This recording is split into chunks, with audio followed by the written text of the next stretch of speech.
What's up, gamers? DreamcastGuy here, and this is my review for Persona 5 Strikers. Within the history books of best RPGs of all time, there's one name that comes up again and again, which is Persona 5 Royale. This game was nearly 200 hours long, it had a huge cast of characters, deep fighting mechanics, it had so many different things that grew upon the audience to make them love every aspect of it. So how do you make a sequel to it? Persona 5 Strikers is supposed to be pretty much a direct follow-up, reuniting everybody from the first game and having another big adventure. And this sort of creates a problem, which is that typically at the end of an RPG, your heroes are so strong they're able to literally save the world or defeat gods. How can you handle things like normal combat in a follow-up? Well, they've decided to solve a lot of the core issues of these RPG sequels by doing some smart choices. First and foremost, Strikers manages to introduce a totally new fighting system that allows us to have 1 versus 100. Huge armies of evil shadows coming at us at once, and so our already powered up heroes are able to be properly challenged by it. But this kind of goes beyond that. Let's start things off by going into this gameplay in depth and talking about why it's so essential, and then I want to kind of just highlight some of the issues I have with the plot line and why this is a good game but not quite perfect. Now, the thing that's really important here to highlight is that Strikers is certainly a more simplified version of the game of Persona 5 Royale, and one of the aspects of this is that when you're out here in battles, the magic is so freaking fun to use, from exploding people by elemental types, switching between your characters and beating them up. Like, this is so freaking fun, but it's also a lot more basic. There was definitely a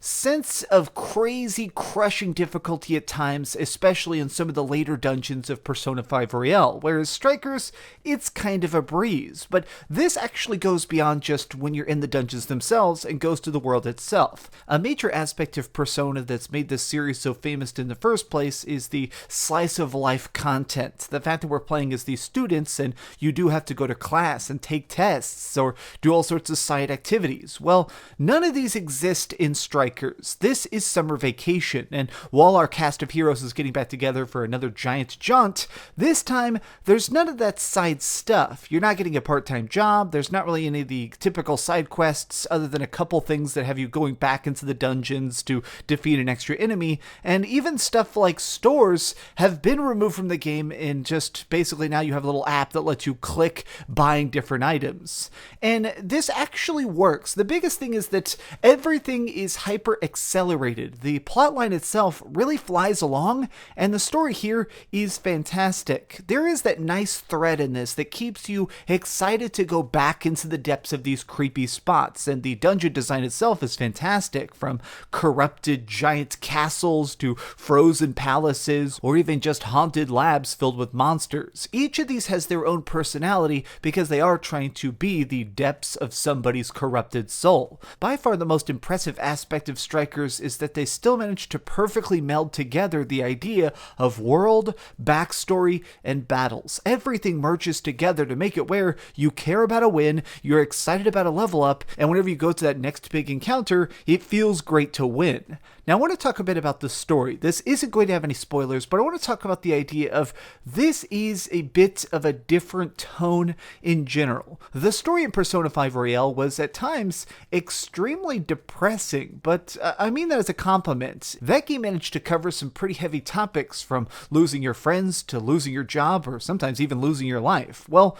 what really works about Strikers is that this game, it is much more of the summer vacation of this universe. It's much more about hanging out with your friends, going on adventures, eating ice creams, and it is actually kind of cool to see these characters getting a chance to relax. Now, there is still a giant omnipotent evil, there is still some problems to solve, they are still properly motivated to go back in these dungeons, but I really appreciate to see these characters getting a chance to be so outside their element, getting a chance to see these people not just going to school and answering questions, but instead going out here and growing up as adults, dealing with their futures, and at times actually making sacrifices for who they're going to be, that way they can actually transform into better adults. To be quite dramatic here, there are some lines in this that are some of my favorite Persona 5 dialogue ever. This game has so much smart dialogue, so many just writing choices in this that are absolutely brilliant, including one of the things I love the most is that now, as you're going around the dungeons, the characters talk a lot more outside of cutscenes. While you're just actually exploring and figuring things out and trying to master some of the puzzles and stuff, characters will just talk. They'll have that casual chat, and the subjects they go from are anything from the crazy architecture of these nightmares to things just like one thing that totally cracked me up is at one point they had an extended conversation, all the characters in my group, talking about who would be which character in an RPG. Yes, that's correct. Even though this is itself a role-playing game, they had a debate as to who would be a cleric, a wizard, a warrior, and it's just so great. It manages to really show that these people are, despite the fact that they're these world-saving, giant, powerful beings, they're still people. They're still teenagers. They're still people that are trying to form their finalized personalities, and it absolutely works. One of the small downsides to this great writing is that as much as these characters do manage to grow and evolve, the problem is that they don't really acknowledge the original game much. Like, of course, this does not convert your save file of the original Persona 5, so if you did things like dated one of the characters, like personally, I decided to romance the cat girl Anne, well, Anne does not acknowledge your existence at all. She just kind of treats you like a stranger, like, hello, how's it going? Let's have our adventure. She doesn't really acknowledge the fact that I did do a huge quest line to try and smooch her in the past, and now we're just back to being friends. Now, this isn't necessarily a huge detriment, but it does feel a bit strange that this game manages to be so big and such a great expansion of the original core concepts, but it doesn't really play upon your choices in it. It definitely feels like a global reset, and I do wish they'd managed to find a way to tuck that in there somehow. The only other small downside, because I do think that this game manages to really manage to transform the original love I had for Persona, the only other issue I had is that this game is definitely much shorter. Many of the later Persona games can take you hundreds of hours to finish, but this one is definitely something you can completely wrap up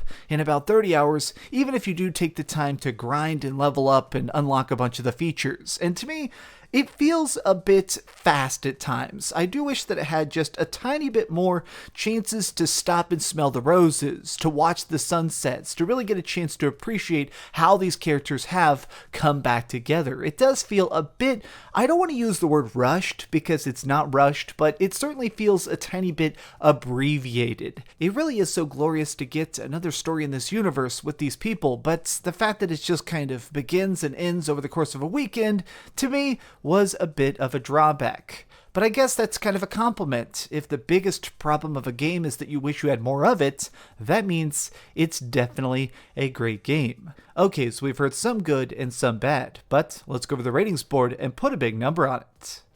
I am giving Persona 5 Strikers a 9.5 out of 10.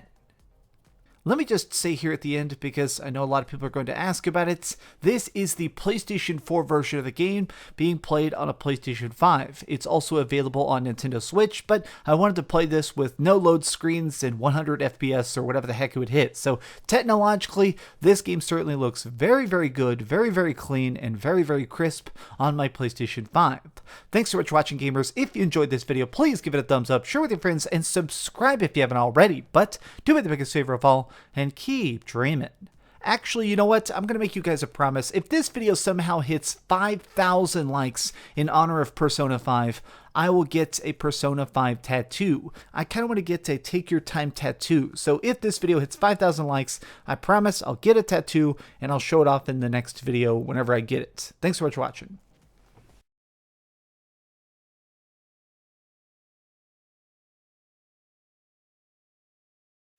Thanks so much for watching that video. If you want to see something else, you can always click this link to see what I put up last, or, subscribe and see what's coming up next. Also, I promise that whatever I do, it'll try not to suck.